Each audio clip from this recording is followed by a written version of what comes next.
అన్న ఇదంతా మ్యానుఫ్యాక్చరింగ్ మీదే ఉంటుంది అన్న? హోల్సేల్ మొత్తం? జిఎస్టీలు అవేమి అప్లై కావు కదా? జిఎస్టీ అవేమి ఉండవు కదా?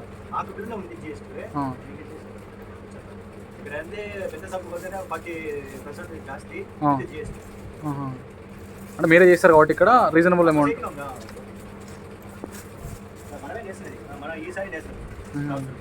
ఇవి మొత్తం మీరు చేసినవి ఇవన్నీ?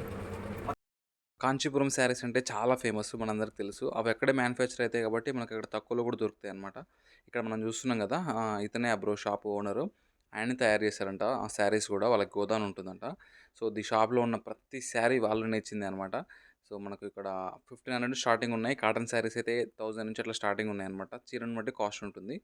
సో మనకి ఆర్ఎస్ బ్రదర్స్ ఇట్లా ఉంటాయి కదా మన సైడ్, కేఎల్ఎం, వీటన్నిటికీ వీళ్ళే సప్లై చేస్తారంట ఇక్కడ నుంచి. సో తక్కువలో పడతాయి అంటే ఇక్కడ నుంచి. బట్ వాళ్ళు మనకి జిఎస్టీ అవన్నీ యాడ్ చేసేసరికి చాలా ఎక్కువ అయిపోతుంది వాటి కాస్ట్. అండ్ ఆ బ్రదర్ అంటే చీర నేర్చేటువంటి వీడియో కూడా చూపించాడు. నేను గుచ్చు అడిగిన మీరే చేస్తారా అది ఇదని. సో అది కూడా చూపించాడు, మేమే చేస్తాం, ఇట్లా మగ్గం ఉంటుంది, ఇవన్నీ చూపించిండు అనమాట ఫోన్లో. సో షాప్లో ఉన్న ప్రతి శారీ అంటే చూపించిండు కొన్ని మోడల్స్, డిజైన్స్ ఇట్లుంటాయి, దీని కాస్ట్ ఇట్లుంటుందని. సో చాలా ఏమంటారు, హెల్ప్ చేసిండు బ్రదర్ మనకి అట్లా చూపించడానికి కూడా. సో అదనమాట, అట్లుంటుంది కాంచీపురంలో. మీరు ఎప్పుడైనా వెళ్తే ట్రై చేయండి, తక్కువలో కూడా దొరుకుతాయి అనమాట.